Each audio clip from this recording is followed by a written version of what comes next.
Bonjour à tous, bienvenue sur ma chaîne d'information.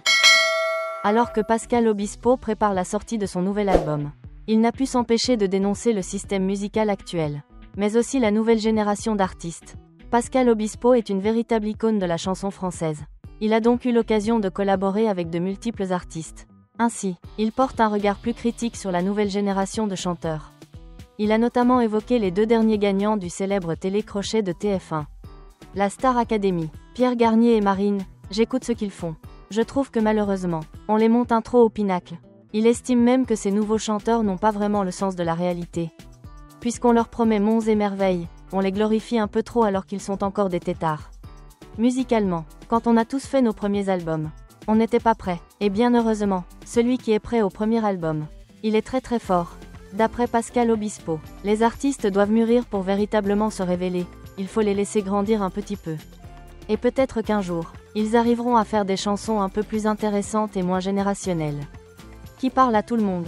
Crochet ouvrant, crochet fermant. Dès qu'il y a un gagnant, c'est tout de suite un génie. Alors que bon, finalement, au bout d'un album, tu n'es pas un génie.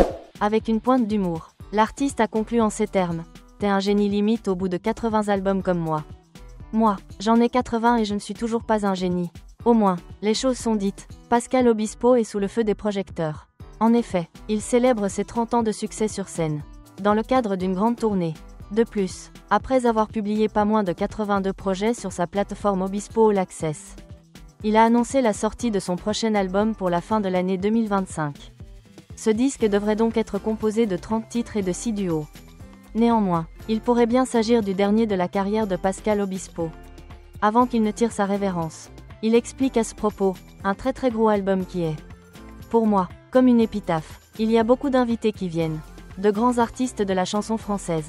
C'est absolument exceptionnel. En dévoilant son single, Notre-Dame et la France, il adresse une lettre d'amour à notre pays. J'avais envie d'écrire une belle chanson sur ce pays qui nous a accueillis. Moi et ma famille. Quelles autres surprises nous réserve ce disque? Nous avons hâte de le découvrir.